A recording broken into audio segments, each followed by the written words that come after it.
Hello, welcome back to my channel. I am doing something a bit different. Let's have a go, see how this works out. I was admiring Giselle over at Madwitch channel, and she was doing this attempt a bit better than I am, whereby she was drawing out a spread and then she was painting it. And her inspiration came from the lovely Lennan Smith, who created this tarot spread called The Secret Garden. Now, what I realised is I am neither as creative as either of these two ladies when it comes to just switching on a camera, creating a drawing right in front of you. I like to have something kind of pre-drawn. And in fact, we'll find out now whether I can even colour in while I'm talking. Or if I go off on complete random ramble tangents, which I'm quite likely to do, by the way. I do apologise. My brain is frazzled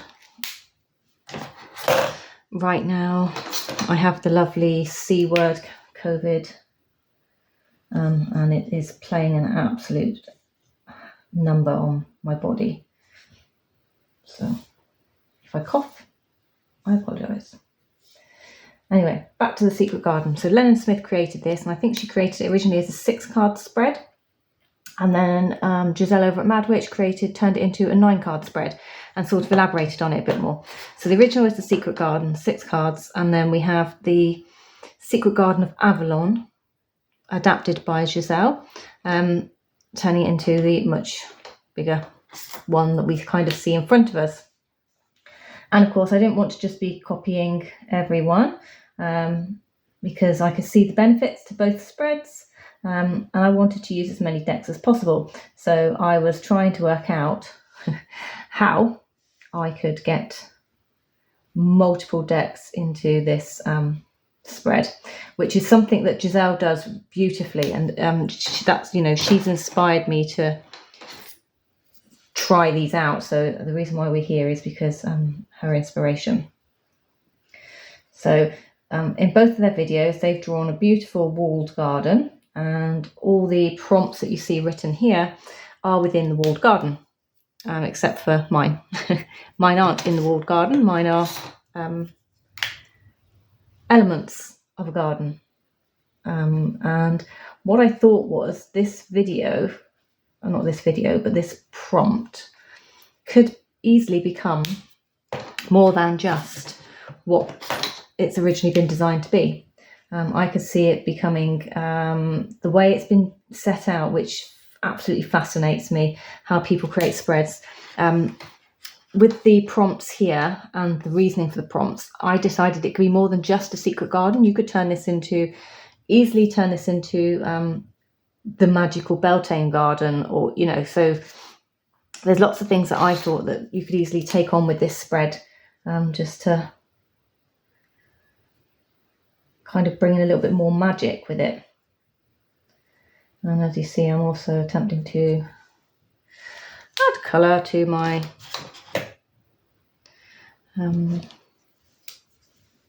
told you I can't do two things at once. What was I saying? So yeah, to try and add a bit of colour to my journal page. You'll see this page pop up in my May journal. So end of May, you'll see this one, my reflections. I know a few people were asking to do a live kind of journal with me. This is probably as live journal with me as you're going to get, I'm afraid.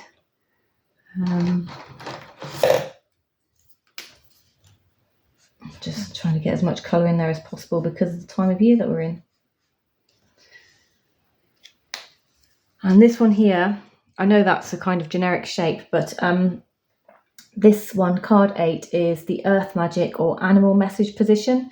So I felt like, although it sort of looks, totem-esque, I just thought, to me, I understood what that meant. So, and also I'm not a brilliant drawer of shapes, so I know that meant maybe the animal or the Earth Magic element there, because, totem poles go down into the ground. They're usually carved out of wood, and they have that kind of grounding element to them. And that was where my brain was going at that point in time.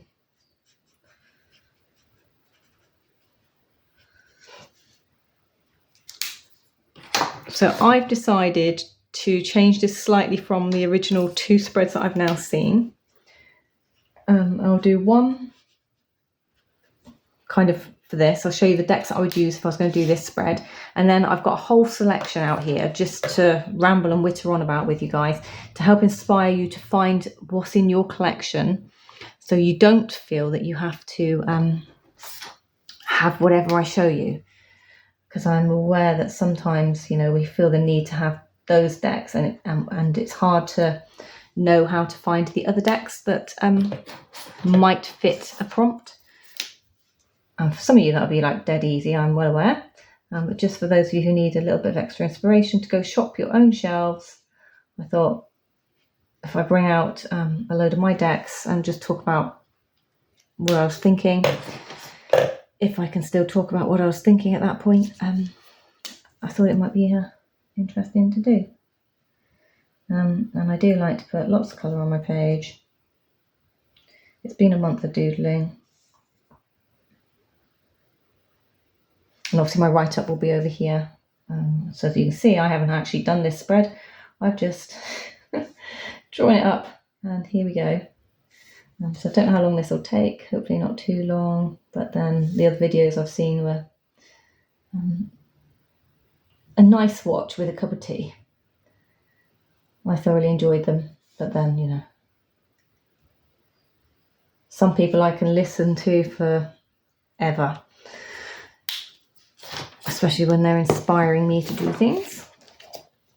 I am hoping actually that all of this is on page and I've not just like pulled it all off screen. If I have, I'm so sorry. I'm going to do up here now. I'm just going to add some flowers to my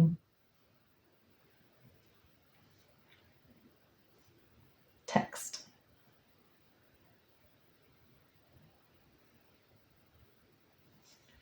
So there's no exact science to this. They're just meant to be twigs. I simply Googled fonts. And this was one that I saw somebody doing. I can't remember their name, and I lost the web page. I had saved it to my bookmark so I could give them a mention. But basically, this would have been green or brown. I've done it in black because, you know, why not? And then you just put your little flowers on the twigs.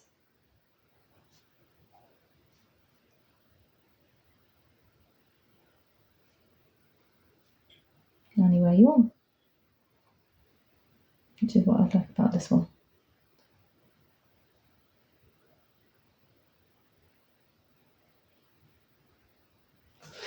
There we go. As you can see, I've put the word modified on my spread. So if you can see this,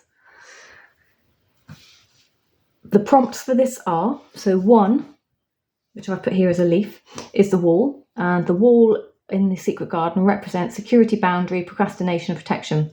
And then I've put my prompts for decks. So I've put something folky, traditional tarot decks, you know, something that feels, to me, witchy. Okay, so that's what I want there. That's what I put. Then we've got 2 is a door, and I've got a daisy. Don't ask me why. And that is bravery. So what to do? What do you need to do? And these ones will all be the same deck. 3 is the key, and I've got another flower. And this is the potential, the how to be brave, or the how to do what you need to do. So this is how to do this, how to achieve this is over here. So it's your how to. Number 4 is the obstacles and path, which I've put a wall for my obstacles. And this is what is likely to come up, the trials, obstacles, like what is likely to step in your way whilst you're doing your to-dos. And then we have 5. I put a big bright pink kind of fiery flower there. This one is the fountain, or in this case it would be the point of interest. So I've put like a big, what do you call those flowers? Birds of paradise, is it? They're really like fancy flowers. So that's my point of interest is over here. I suppose you could call mine the witch's garden actually. So the point of interest, and here I've put a mages only deck to use for this one when I do the spread for myself. And then for the number 6, which is the plants, and we're over here. What are we working on seasonal magic wise, inner purpose wise? So therefore I'm thinking that's going to be an oracle deck. So I've put some suggestions like earthy oracles, plants, trees, flowers, herbs, those sorts of things. So have a look and see what you've got on your shelves. 7 is here, so it's my mushroom, and this is the unicorns or the fae. So it's wisdom from. So any wisdom deck will work here, and I put whoever I want a message from: angels, ancestors, witches, familiars, etc. So I've just put them down there. Then I've got the earth number 8. Where's number 8? Over here. So that's my totem. This is my earth magic / animal message. So in Lennan's, I think this prompt was called the crow, because the crow was sat in the tree in her secret garden. That's why I put animal message. So I put oracles, possibly. Crow tarot, maybe. Sigils, crystals, decks, familiars, decks with animals. And then number 9, which is Giselle's. So she's got the Lady of Avalon / spell work card. So you're magical to do. The witch's wisdom for you. And then I've put here, so therefore I could use maybe witches oracles, Beltane oracles, spell cards, everyday witch oracles. Like, so there's so many other types of oracles on my shelf that I could maybe consider at that point to use. For anyone that was curious, these are, I don't even know, 0.38 millimeter. It's a pack of fine liners in multiple colours. They weren't very expensive. I've had them for 12 months or so. That's what I use to draw and doodle. And these things I've had for a very long time now.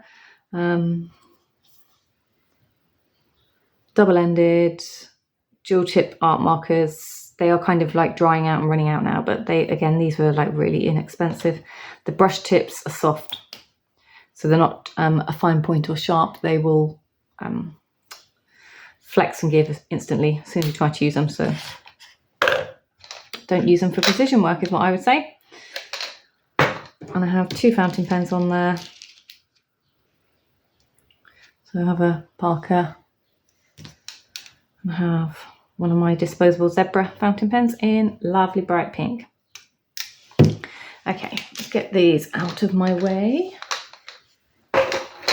Definitely running out of room here. Keep it on there. Now then, so for the spread that's discussed here, I have put some decks down here. So maybe we'll do this and then we'll look at the other way around that I wanted to do the spread. So for this spread, I'm thinking, take them out of the way. So I'm thinking these.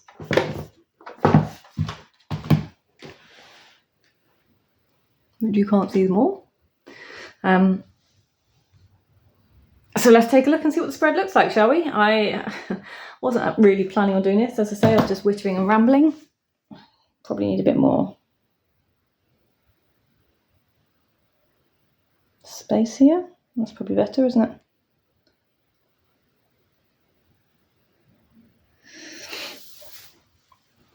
Okay. We're going to start here. So this is deck number 1, deck number 2, deck number 3, deck number 4, deck number 5, deck number 6. So we've got 6 to play with.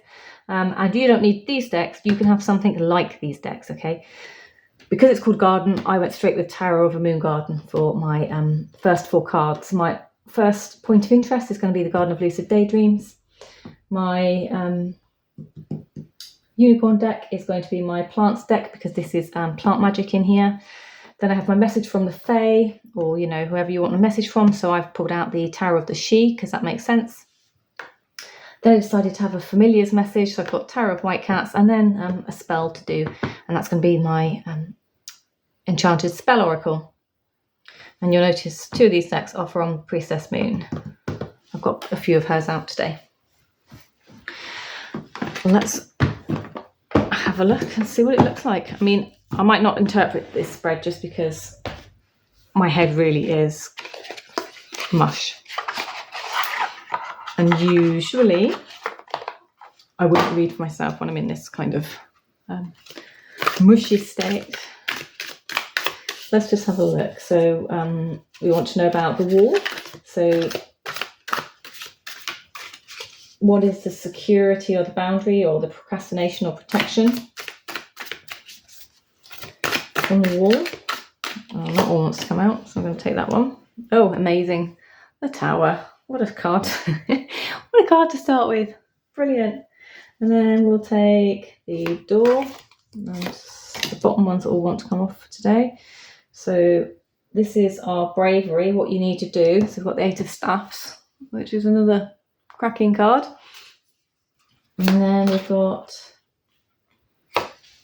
number 3. So we're going 1, 2, 3. We've got the 7 of pentacles, and that is our key. So how to be brave is the 7 of pentacles. So taking some wisdom.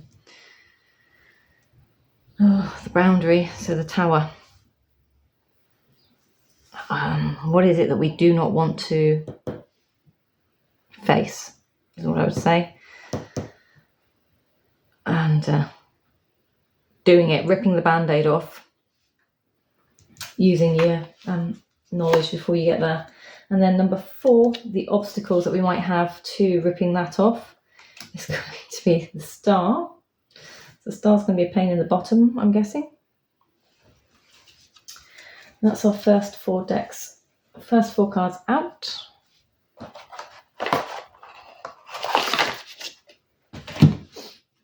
And Garden of Lucid Daydreams. This is from Deviant Moon by Patrick Valenza.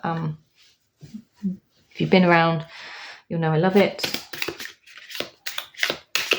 So let's get my point of interest. So this is my focal point of interest, the reference, the soul card, the reflection.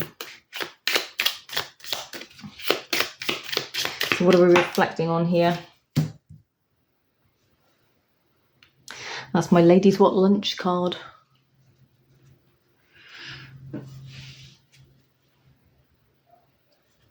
At least it wasn't the naked bum running away in the moon.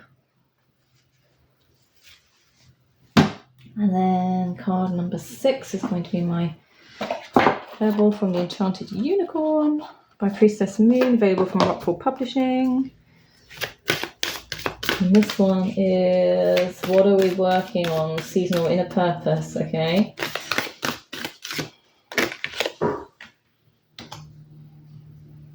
Being in the zone, intergalactic.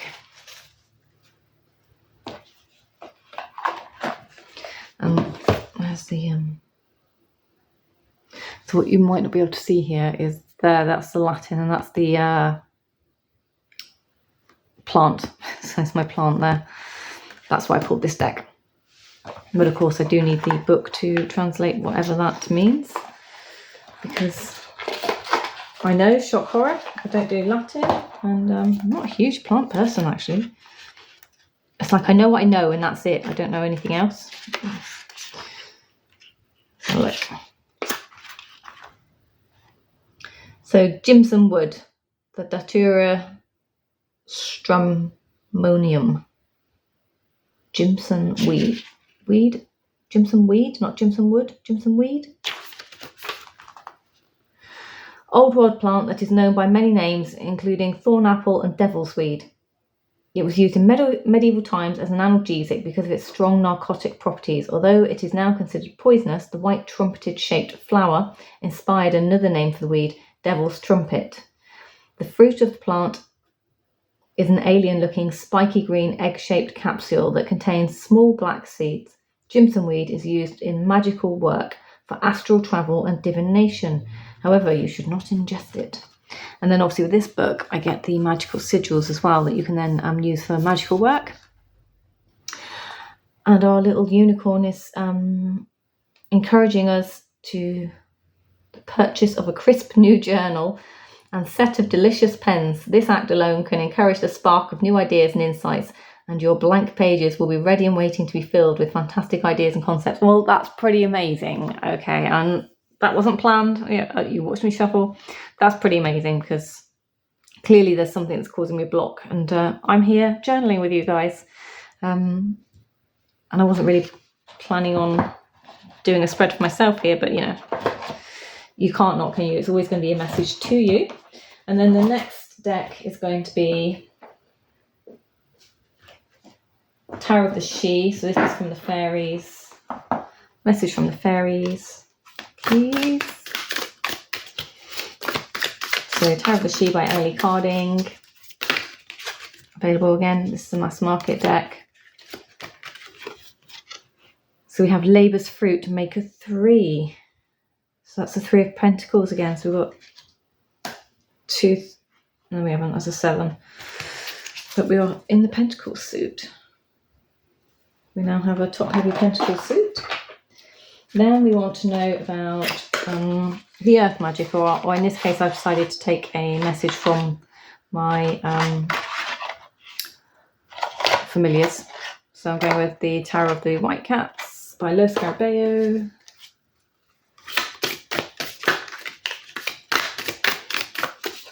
There is a walkthrough of this one on my channel under the Total Tarot magazines. I can't remember which episode this is, I'll tell you in a second. So here's our animal. And then 30 and 31. And then we want to know about our spell card. I always felt doing an evil laugh at that point, like, whoa. This is one I decided to put in the middle of my spread. I figured it needed to go there because it's the thing that pulls it all together. So, we have ambition, the birch tree. I don't know if you can see that. These really nice, really nice art on these.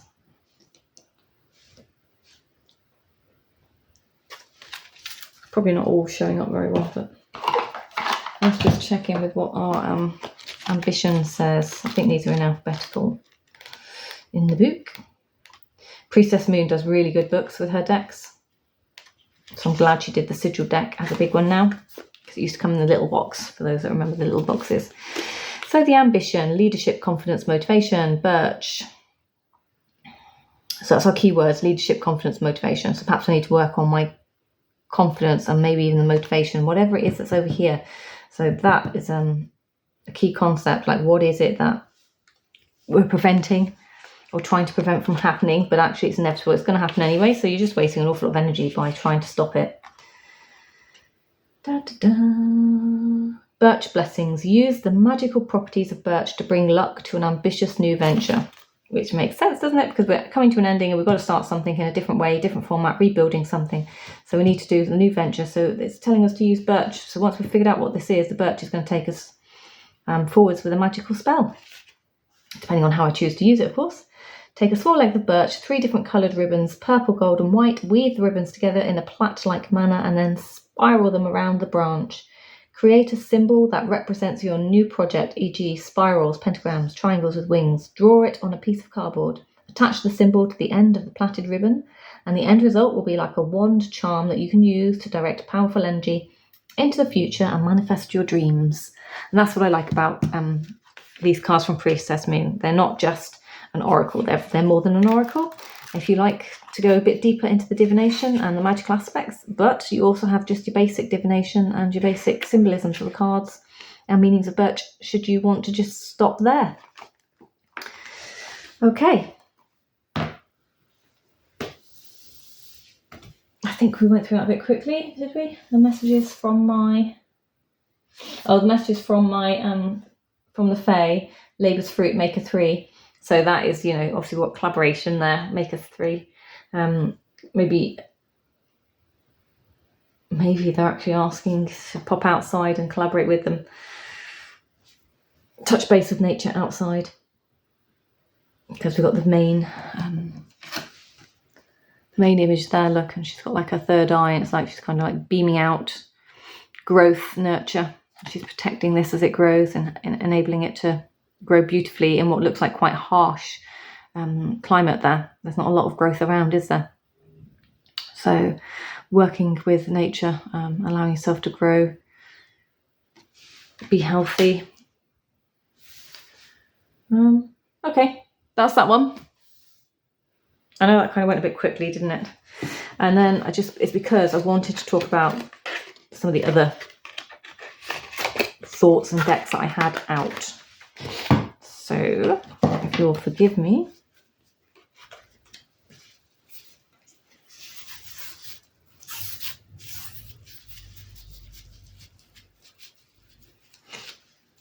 Where did that one come from? That pile.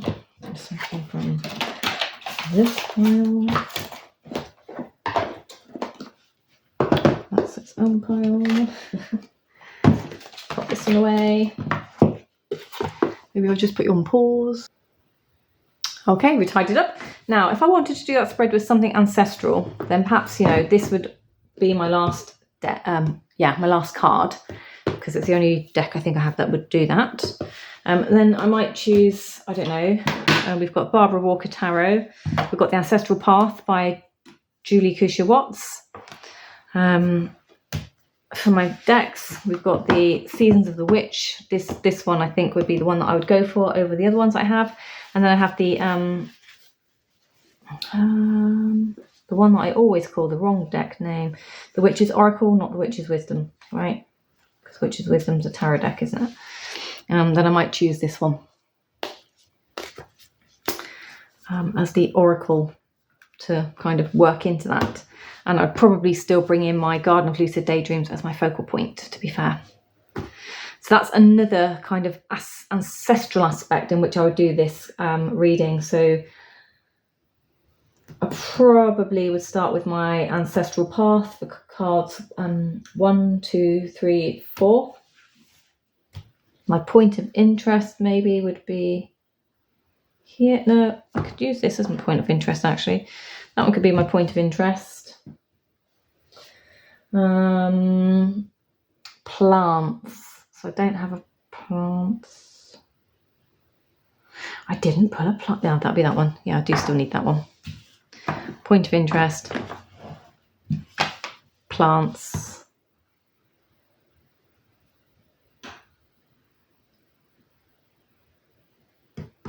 Fae, or message from the witches. So that'll be the message from the witches. Then I would have my earth magic or animal magic, so this one, and then my spell. So I'll do it that way, or I can maybe do it that way around with those decks, I think. Just as a thought. And, like I say, I just wanted to give you a few other ways of maybe doing this spread. And now I can't even remember where I'm pulling all these decks out from. Put them back that way. Why? Because I'm going to show you another. So let's show you another way around. Right, okay, so you've got the spread there to look at.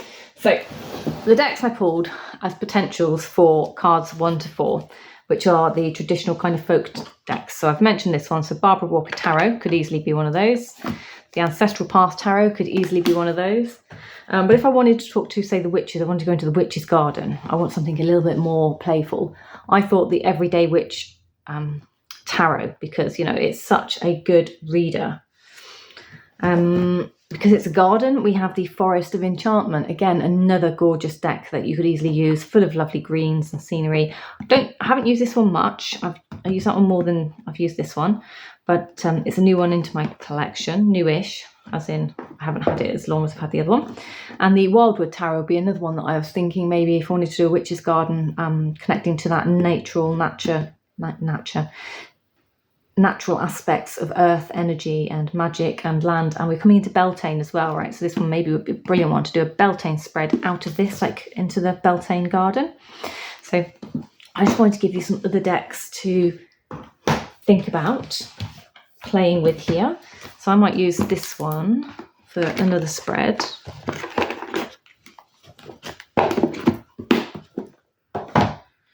As you know, I keep all my stuff where it needs to be. And then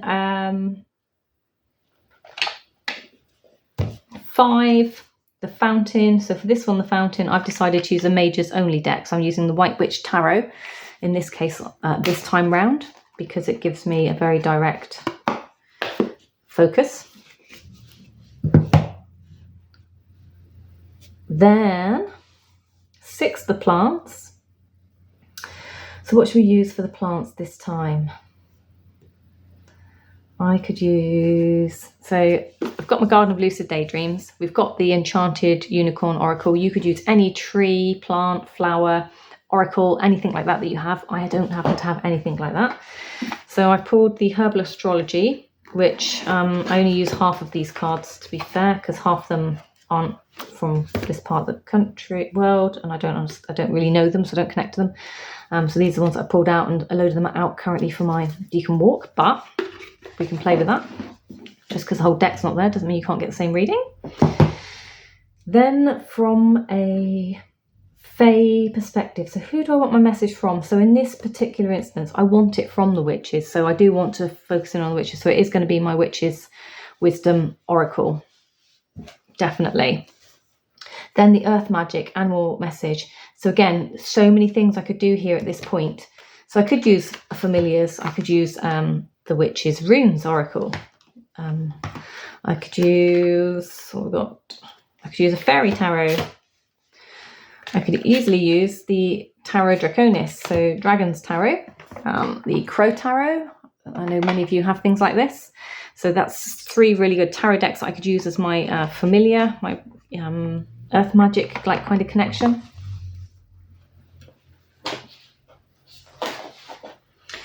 Or, just going randomly, I have the sigils by, again, Priestess Moon. So I did say I had a number of her decks out today. So I could run sigils here because these link back to old magic and magic from the witches. So I thought that would be another really cute way of putting the decks down. Having like a magical sigil on the table if I wanted to hear from the witch's garden. So many choices. And then we have the work card or the spell card. So at this point, what am I focusing on? So if I'm focusing on just a spell, then we have, of course, the Enchanted Spell Oracle. If I'm focusing on a deeper message, then I could, because we're at Beltane, I could use the Seasons of the Witch Beltane Oracle. I could go with the Samhain Witches Oracle, which I feel gives me a more deeper year-round message. I did also think about the Earthly Souls and Spirits Moon Oracle by Terry Foss. So it's another beautiful deck. That just gives me some good keywords and things to focus on. And of course, the Crystal Ball Pocket Oracle, if I just wanted a yes-no kind of answer question, like rolling an 8-ball. Any words of wisdom from that one? So maybe we'll do the Beltane for this. Let's see what we get, shall we? If you've lasted this long. And just to say back to the kind of who do I want my message from, the unicorns or the fae. I know in the last spread I used the Tower of the She, but of course there's also the Transparent Oracle by Emily Carding, which would work equally as well in that point of reference. But as you know, I haven't worked with it yet, and I don't want to get it out of order. Right, so let's take a look at how this spread appears on the table. Which way round did this go then? So 1, 2, 3.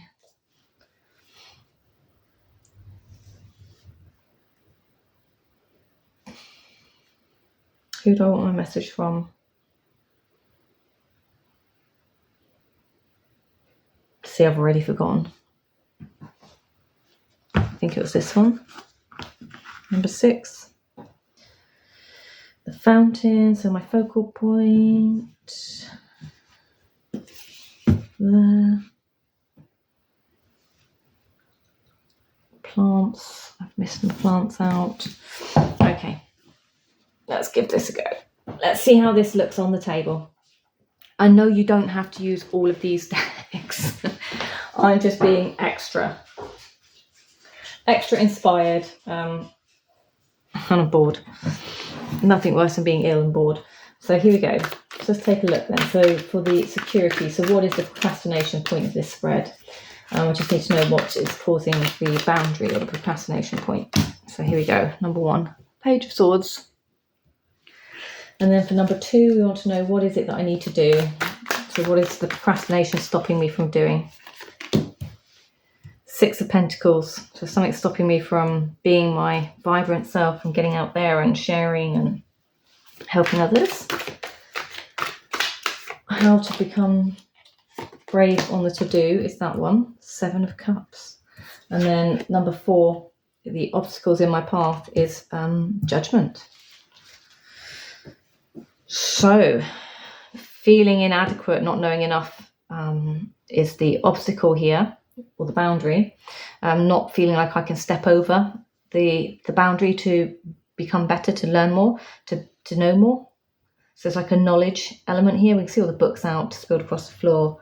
We're playing and having a go, but of course there's always that feeling of doubt, isn't there, in ourselves, where we feel insecure about our abilities to do something when we don't quite know everything about what we're doing. And sometimes we just have to not know what we're doing.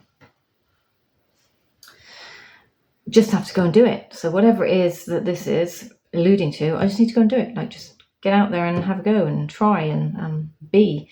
And in doing so, you're going to get that give and take relationship, which is going to then only improve what you know. And, you know, just be your lovely, wonderful self. You will charm people if you are your natural self and not trying to be something else. The how to do is going to be about learning to focus on one thing at a time. So not to get overwhelmed with all the choices in the shops, all the sweets in the jars. You know what you went in there for. So let's just focus on that one. Take a note of what else is there, and then we can come back another day for those. Because we already know that too many pots on the boil creates like a sticky mess in the kitchen. And then our obstacles is self-judgment, really, you know, trying to play to my own pipe, being my own pied piper, but the judgment of myself, judgment of self when I'm doing things where I don't feel like I have what I need to do something, the inadequacy that I put on myself and the pressures is here. Then we have number 5, our point of interest. So this is our majors deck. So let's take a look at the point of interest here. So this is going to be the reflection, the soul card of this spread.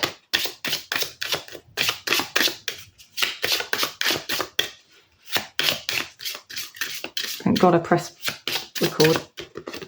There we go. Temperance. So we've got judgment and temperance. So finding that balance between, you know, your inner critic and not being afraid to step in and do. Maybe with temperance, you know, there is that element of pain here. I'm sorry, you can hear Max drinking his water. So for the plants, we have our herbal astrology, and our plants is going to tell us about, you know, kind of the inner purpose, what we're working with. So let's just see what this one throws out for plants. Just realised, I think I've got a funny feeling I put all this back in numerical order. I've just messed it up, never mind. The passion flower, so surrendering to it. So you can't control it all, so it goes back to surrender, where we got back here that kind of wanting to know and control, surrender to the way it flows and how it goes. And I love how she's got, you know, like the moon there floating above her cup. And we used to have lots of passion flowers in our last garden. Then we're going to go with our message from whom, and our message from whom is going to be from our ancestral witches and the power of the earth. So number 7. So let's take a look at the wisdom from those who've walked before us, shall we? The wisdom from the witches, the folk magic, the magic of nature, Gaia, the universe, and it's all around us, isn't it? Literally. The cone of power. It's a great card, actually. So let's just take a quick ganders. Cone of power, number 34. Yes, I wrote the whole book out into this one so I could carry it around me. The cone of power, energy, focus, concentration. So that is focusing on our solar plexus chakra, and the energy is being focused and activated. Be appropriate with your energy. So not wasting your energy on things. Going back to that 7 of cups here, not wasting your energy on things that, you know, it's just like taking up your time, absorbing energy where you don't need it. Getting the balance right. Surrendering to being able to just go with the flow. So you have energy at your disposal. It can be utilised at the highest good.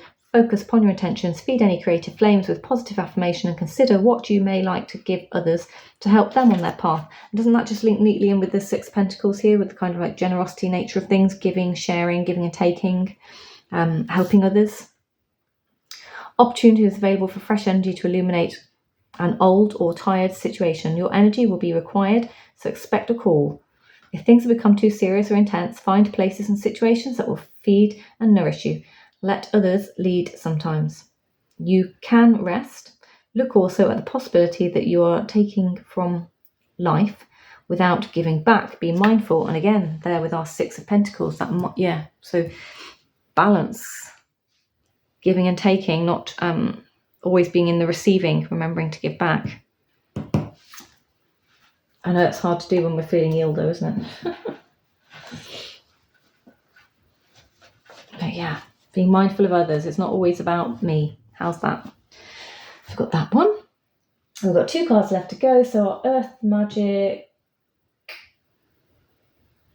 Animal Message. I went with sigils and runes. So I thought at this point it would be really cool to have a sigil on the table. So let's see with our Earth Magic.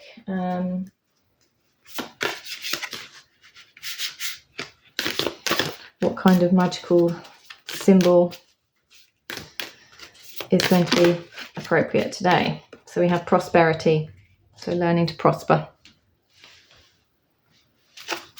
And then I just wanted to, on top of that, I just wanted a rune card.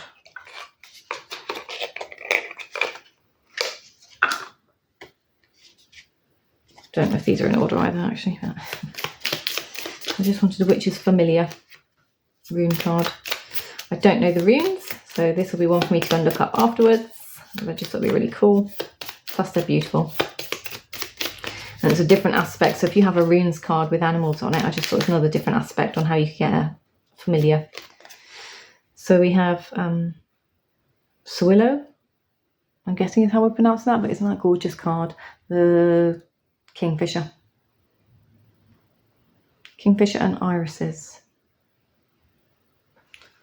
On top of prosperity. I think actually they do go really beautifully together.